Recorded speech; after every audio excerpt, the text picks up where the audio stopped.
Since the beginning of the year, we have synchronized 11 packages with our partners and 6 with our European colleagues. Also the United States of America, Canada, the EU, Britain, Japan. Next month we will finish synchronization. So we will fulfill all our plans and responsibilities. It is very important for us right now, and today we are working from the G7 meeting, the ministers, the energy ministers, working on ensuring synchronization between the G7 countries. This is also a very important job, and we work and maintain communication with partners. Everyone needs to push a little. Regarding Shadow Fleet. According to all our data, about 610 tankers of the Shadow Fleet were sanctioned.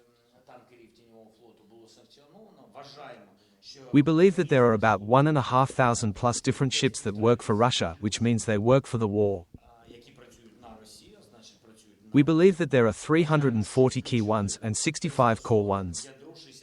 This is something that we still need to sanction. 340, but the main one is 65 tankers. Which countries help? Countries that reduce imports with the Russian Federation. So, summing up. You will then have the opportunity to ask any questions detailed after the briefing, and all my colleagues, they can all answer.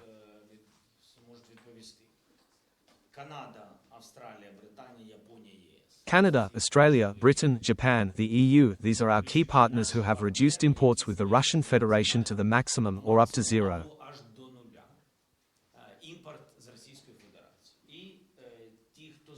And those who increased, on the contrary, are India, China, Turkey, and Central Asia, that is, former Soviet colleagues, let's say.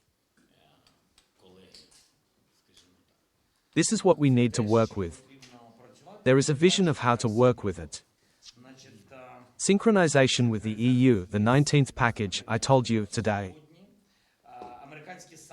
American sanctions will probably come into effect sometime around November 20th, 2025, unless there are any.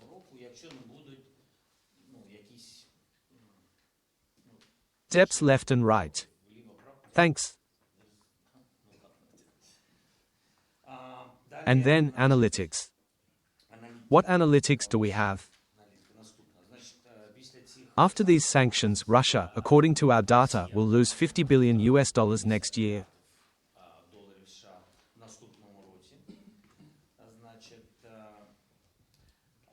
And we expect that these key countries that have increased exports, that we in the United States of America will work to minimize these imports of energy resources from the Russian Federation.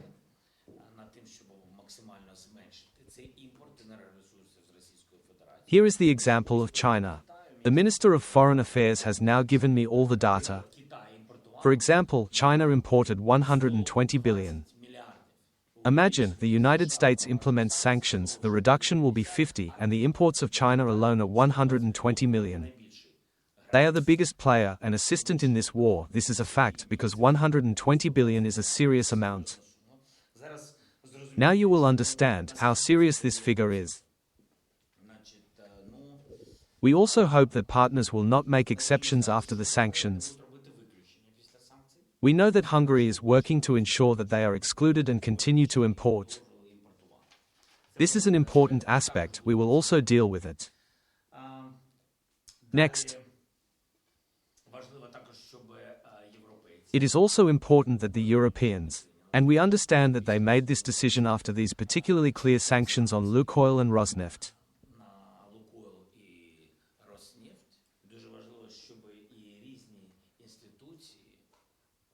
It is very important that various institutions, companies, assets, and oil refineries in the European Union do not work with the Russian Federation.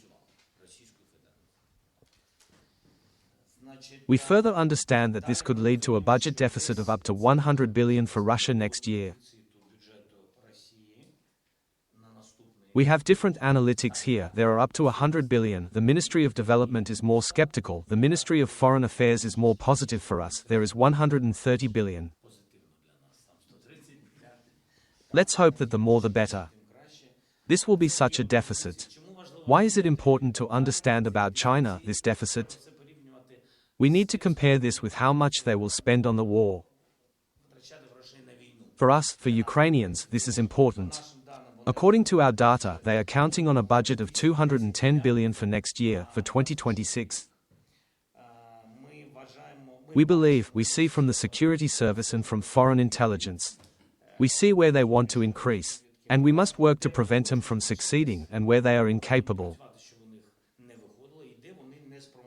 They want to increase with UAVs, FPV and others. They want to increase guided bombs. We do not see an increase now. We do not see an opportunity, not only because of money, but because of sanctioned enterprises. That is, there are not enough elements. Missiles, we don't see them being increased. We see that they want to increase 122, 152 calibers, that is, artillery plus mortars. They want to reach the figure of 8 million. In comparison, this year there was 7 million. They want to increase this figure. This figure is big, but we are not afraid of it either. Here the most difficult thing is unmanned systems. From this plan, what do we consider important? What should our European colleagues pay attention to? In fact, I raised this issue already at the meeting of the European Council. Now more accurate data from foreign intelligence. As for Oreshnik, they had the possibility of 3 strikes. It's not a secret, in fact, right? By the way, we have never voiced it before. But briefly we can say that one of the 3, Oreshniks, was successfully destroyed on their territory, at Kapustin Yar, by the efforts of the State Security Service, the Security Service of Ukraine, and the Ukrainian Special Forces. This is important. No details, but it was a very successful. And at that time we did not say a word about it. A lot of time has passed. You can talk. They have already used 1, you remember. We believe that there are 2 more shots remaining, right? There is 1, but we believe that this year maybe up to 3 were produced, and planned for each year, up to 6. Up to 6. What is important here for our colleagues in the world? We see they want to place Oreshnik in Belarus. Yes, we understand, they have a range of about 5,000 kilometers. And there is a dead zone, how many? 700 kilometers. Yes. So Europeans, especially Eastern Europe, need to pay attention to this. And our Baltic colleagues and everyone else need to pay attention to these risks. Don't they want to provoke us to destroy them in Belarus? I'll finish first, and then you can ask all your questions. As for the important thing, the Oreshnik project, just so we don't forget. It's important, we have a list and we share it with our colleagues, and it's very important that everyone supports us with information.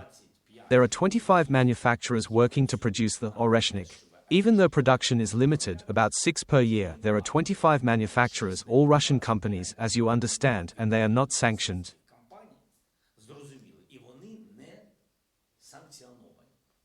And it is very important to sanction these companies. I think this is important. Then, children. You know, everyone is working on it, and our children are being gradually brought back. Unfortunately, not as fast as we would like. We recently returned 8 children. We have a list from the Foreign Intelligence Service. 339 children. We went further. Besides finding these children, I have urgently asked our intelligence services to provide accurate data that the Russians will find very hard to contest. Today we have prepared a document. 339, it will be fully prepared in a week or 2. 330 children with addresses. It is very important that there are addresses, there are appropriate people, appropriate institutions that took these children, changed everything for them so that they could not be found. This is also very important, and we hope that we will work to ensure that these institutions, people, are sanctioned.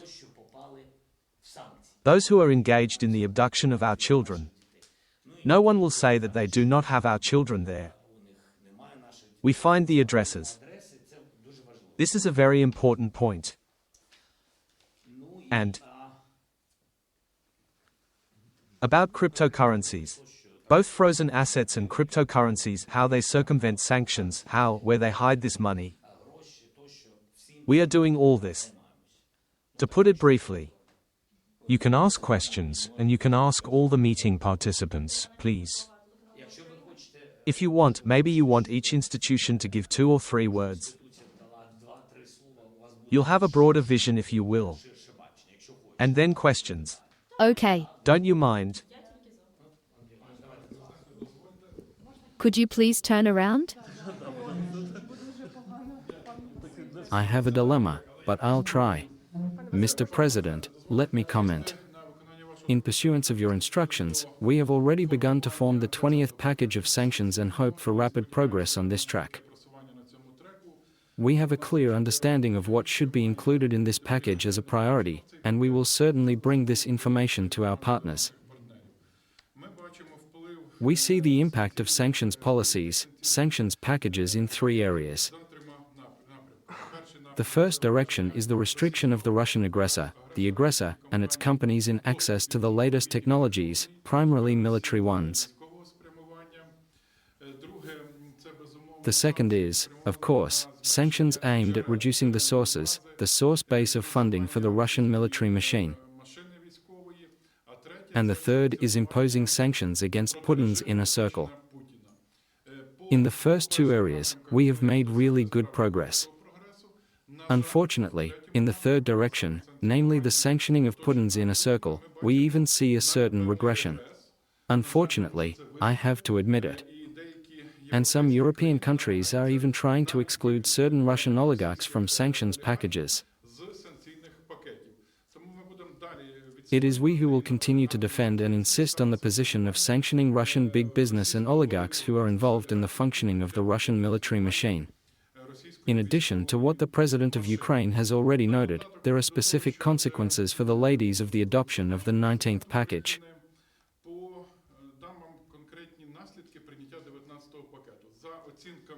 According to international experts, the economic effect of the implementation of the 19th package, will amount to up to $20 billion. This is also important because it means a direct decrease in revenues to the Russian budget, which is mainly directed to financing the war. Sorry, in order not to confuse anyone. I was talking about the sanctions of the United States of America.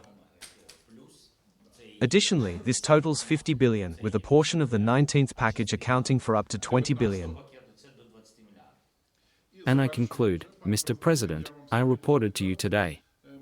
We are closely monitoring the growth of trade turnover in individual countries, primarily in Central Asia. And we see that some capitals are helping the Russian aggressor to circumvent sanctions. Therefore, we will take an increasingly proactive position here. We will investigate the further re-export of these countries to Russia, primarily dual-use products. Therefore, there will be 2 directions. The first is the sanctioning of specific parties, specific companies, and the second is working with European partners, Western partners to strengthen control over dual-use goods. And one last thing, Mr. President. We also see that both exports and imports of the European Union with Russia still take place, and today imports of Russian products into the European Union have decreased to 1.1.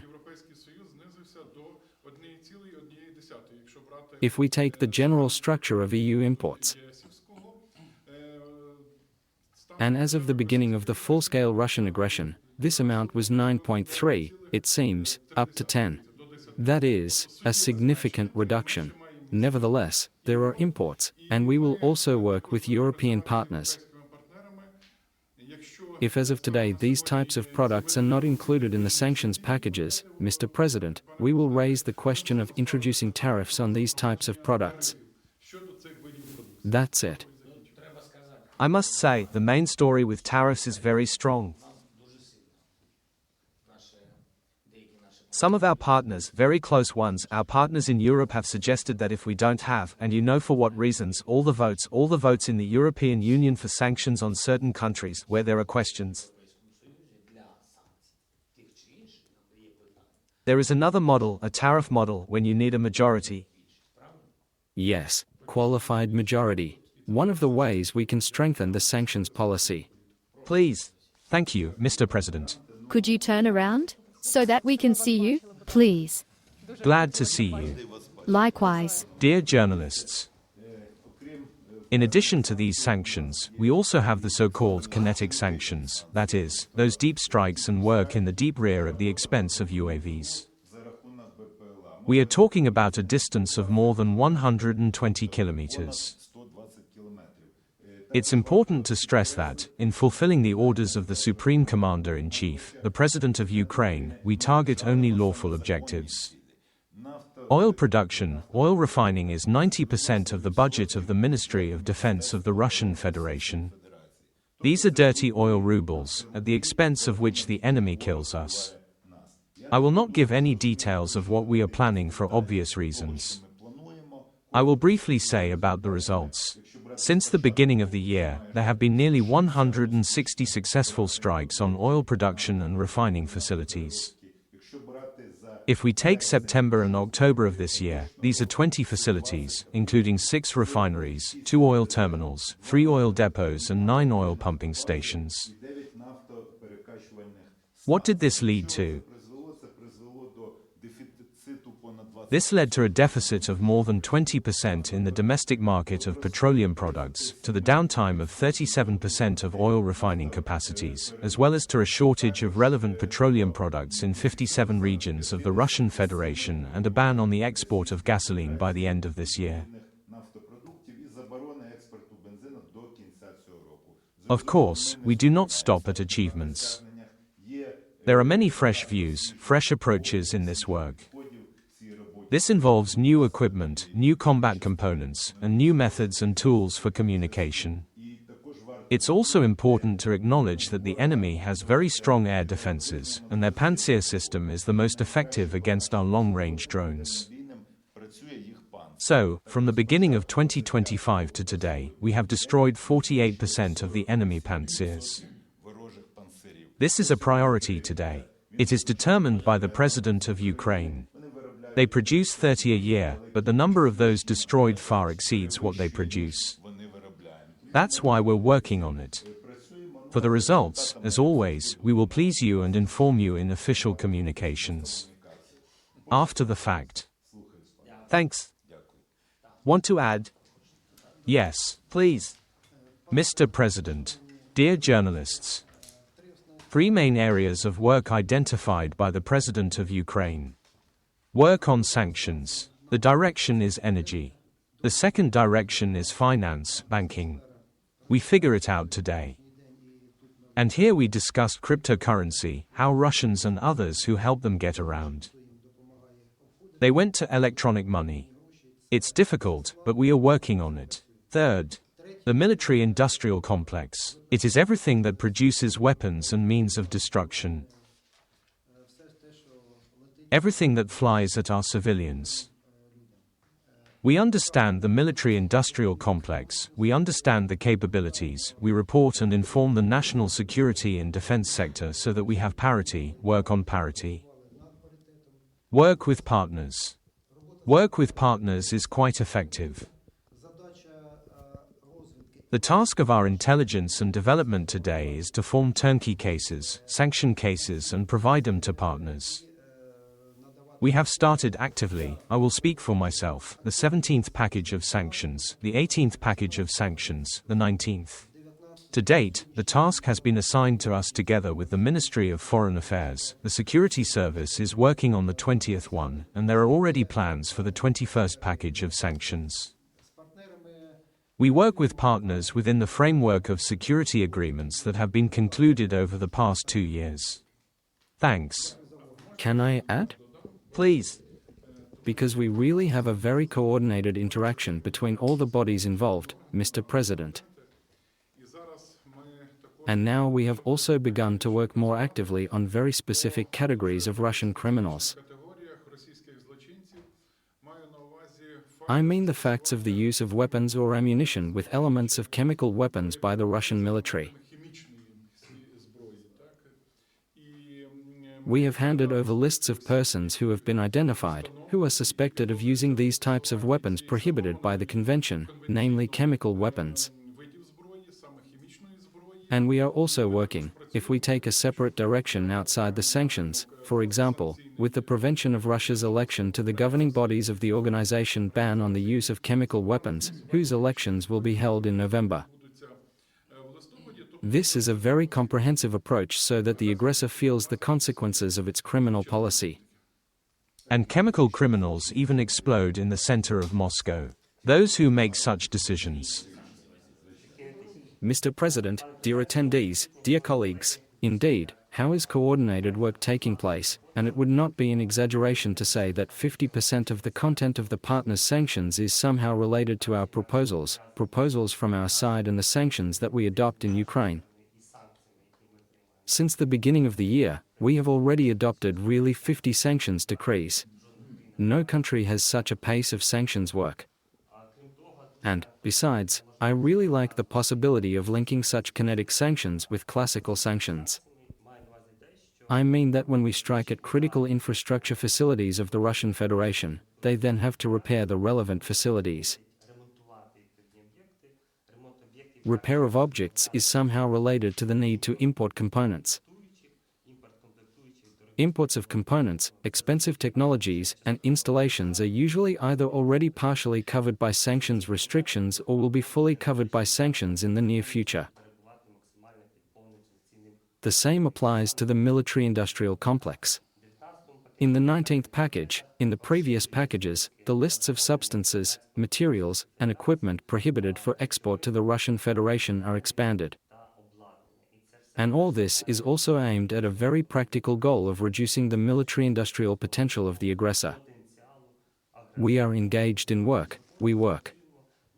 Indeed, we have specific priorities on what should be in the 20th package, and we believe that it is very important that all partners synchronize all adopted sanctions restrictions with each other as much as possible.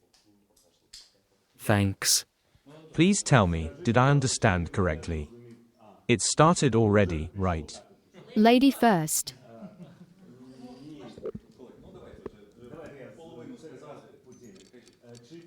Tell me, did I understand correctly that we plan to impose sanctions in the form of tariffs against European Union countries that do not support? As for Russian products. Okay, I didn't understand correctly. No, it's absolutely clear that for some products it is very difficult to get approval from all partners at the same time, so the partners have a tool. By the way, it's not even about us. We are doing our job. We are talking about the attitude of partners to Russia. Tariffs on Russian products imported to Europe or exported by Russia. You see? Yes, thank you. And a question regarding the United States, regarding their sanctions on Lukoil and Rosneft. Is there a risk that these sanctions, which are expected to cause about 5 billion in losses per month, might lose their impact through delays or some kind of exemptions? Now we see in Germany that companies are already somehow trying to resell their assets to German companies with Russian owners. So what is the risk that the level of these sanctions will then be reduced? We hope that the risk will be zero, because we hope for a clear partnership with the United States of America. I believe that the President of the United States of America took an important step, pushing his European colleagues to impose such total sanctions for us. We will see how they will work. This is our analysis and analytics, but I don't want to say it in advance. We see how much Russia will lose if there are not, of course, some twists and turnovers.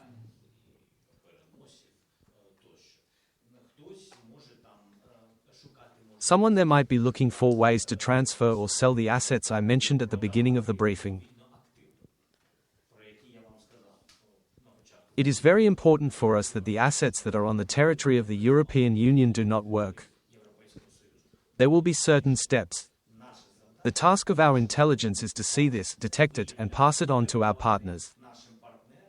And if certain partners are not heard, there is always you and your colleagues who can disseminate, respectively, this important information for us. You mentioned that China is your partner. 120 billion have been purchased.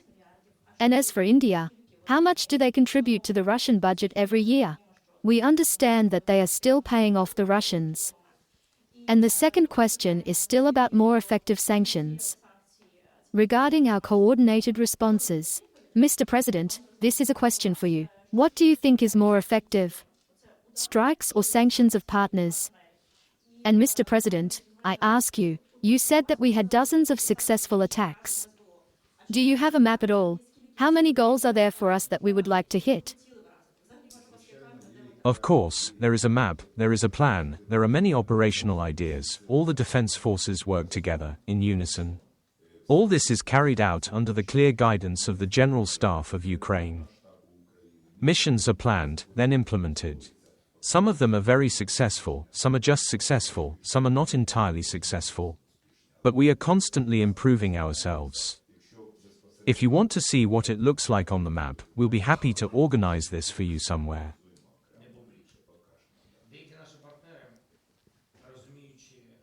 Some of our partners, understanding our requests for long-range important steps, receive not just our requests, because this is a serious conversation and serious decisions. They don't just get, we need 100 or 200 or 300 elements of this or that weapon. They understand why. It's no secret. We show them. I'm saying that we don't just have an idea or not just an idea. We believe these are our answers. We don't do anything first. We have all these operations. And when Russia hits our infrastructure, energy, civilian, our people, we immediately open, a drawer with our actions. And we act. And that's why we have everything clearly spelled out. Not only that, I don't know if you're interested, but nevertheless, we know the cost. Just so you know, we know the cost of our answers. We know the number of instruments, what their cost is, and we know the cost of operations. Everything is thought out. As for India's imports, you said somewhere around 30 billion. I have the numbers, let me say, in connection with the discount that the Russians made for the Indian side. In fiscal 2024, India's imports of Russian oil amounted to $60 billion. All the signals from India, they were quite public, so far political, as far as I understand. But they were all balanced and favorable that they would reduce the import of energy resources from the Russian Federation. For how much? It's hard to say. It is important to keep an eye on the issue of not only reduction. There was a meeting between the US and China. We don't know all the details and probably won't know all of them. But we will figure out many things for sure later. And very important issues are not only that, for example, there may be signals from China that they are reducing or will reduce energy imports from Russia. And the question is that there should be a real reduction not just in direct agreements between China and the Russian Federation, but in the reduction of energy imports from Russia to China in any format, both directly and through third parties, third countries.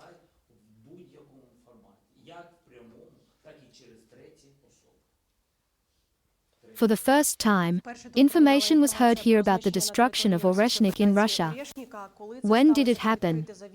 And is it possible to implement this in Belarus according to the same scheme? Look, we will not tell you the details today. As I have already said, among our defense forces, the Security Service of Ukraine, the main intelligence directorate and the Foreign Intelligence Service were engaged in this. The destruction was 100%. It was a very successful operation, but it was not advertised in any way at that time. This was reported exclusively to the Supreme Commander-in-Chief, the President of Ukraine, and several presidents of other countries also knew about it. We did it all quite successfully. There was 100% confirmation. This was at a time when the name, Oreshnik, was still largely unknown or not used by anyone in general, and the Russians at that time were not particularly threatened by it. If I'm not mistaken, it was in the summer. We performed this operation the summer before last. Coordination that you mentioned is important. I would also like to emphasize here that we had different things during the war. There were different operations and we acted differently. At some point, we coordinated all efforts, understanding the amount of damage we could inflict. Understanding that collectively, when all forces act under a single whole, we are more powerful. There are separate operations of individual services, we clearly understand them, which are known, for example, only the head of the service and the president. For example, like a spider web. Or secret ones. There are some separate ones.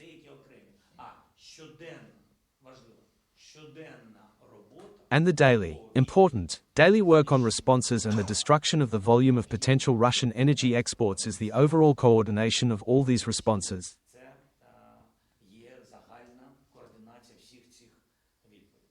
In response to the sanctions, China is banning components for drones not only for Ukraine, but also for Poland, for Latvia, because it understands that Ukraine can buy there through these countries. How do we react and how critical is the future of drone manufacturing without these components for us? We had a very critical moment when, honestly, our people were buying a lot of FPVs from the European Union market. Therefore, I would not say that China acted point-wise.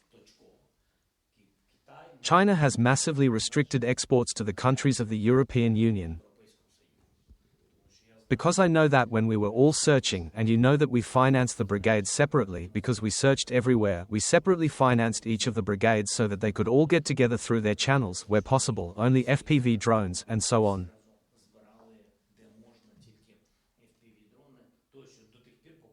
Until we began to mass produce our own.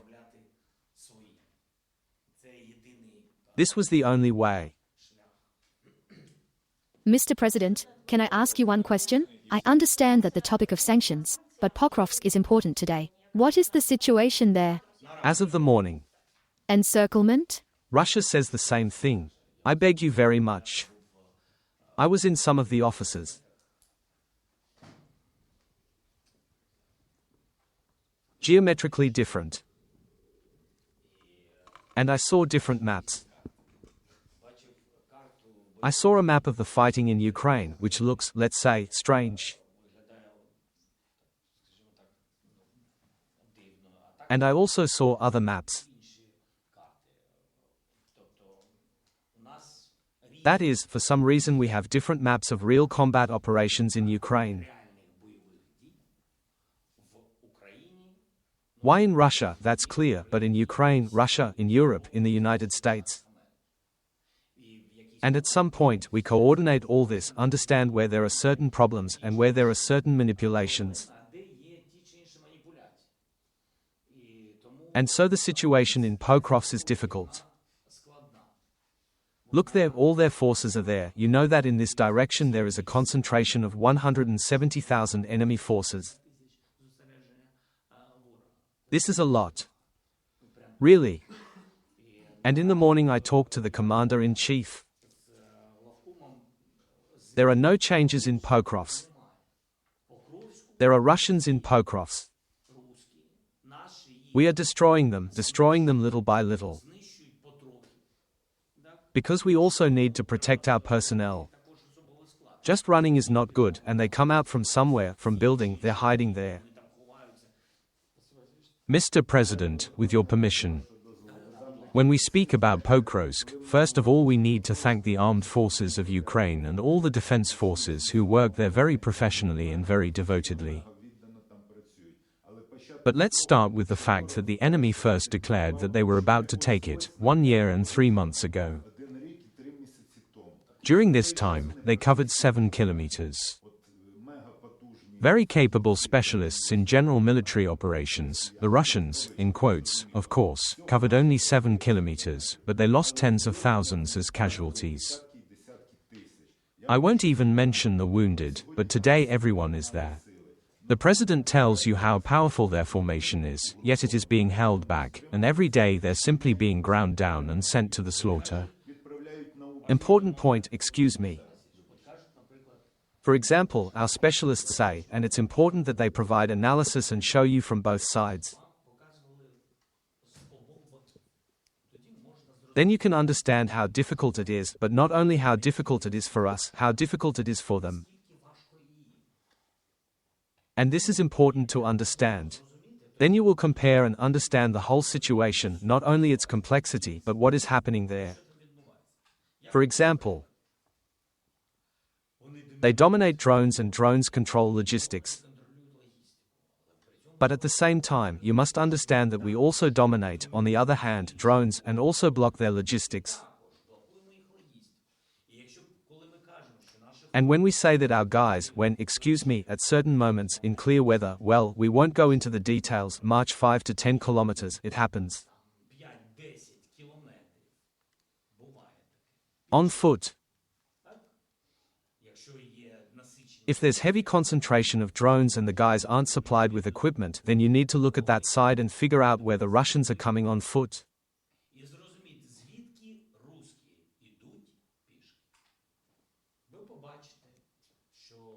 You'll see that they go on foot about 25 to 30 kilometers.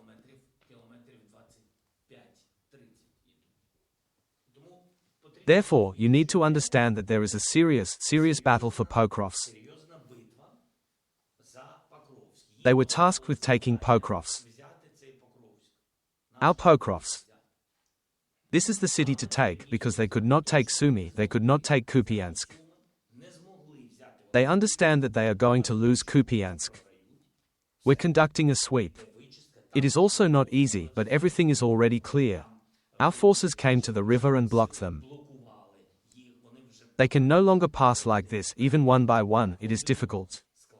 Therefore, it is clear that it is they who lose, it is they who lost. Dobropilia is absolutely clear. Zaporizhzhia is clear. They will fight for it and raise it as much as possible. Putin says he will go to Pokrovsk. Welcome, if he comes to Pokrovsk, everyone will applaud. We understand how it will end. Mr. President, is there a threat of encirclement? And is the option being considered for our troops to be withdrawn from Pokrovsk and Verkhnyoturetsk to preserve personnel? Today there is no encirclement of Pokrovsk. Our forces are in control of the situation. Of course, there is a tense situation with the enemy on all sides. Do you remember the situation with the Kursk operation? Do you remember, informationally, how it all was? A lot of different things. That we had 5 or 8,000 encircled, which was a lie. No one was encircled. The commanders, they are on the ground, they understand how to not allow encirclement. You can't. People are more important than anything. Everyone understands this. But we must know, they do not dominate there today. There are many of them. But to say that they are defeating Ukraine is not true. There are days when SBU destroy more than 100 people. With video confirmation. I won't even mention the other things. Very large enemy forces are simply ground there, but they are sent there. This is the difference between our countries. They have the principle of, not a step back, as Stalin decided in 1943. There is a barrage with a machine gun, and there are no options, only forward. We, for our part, are working correctly, taking into account today all those principles, for which we are fighting, and all democratic values.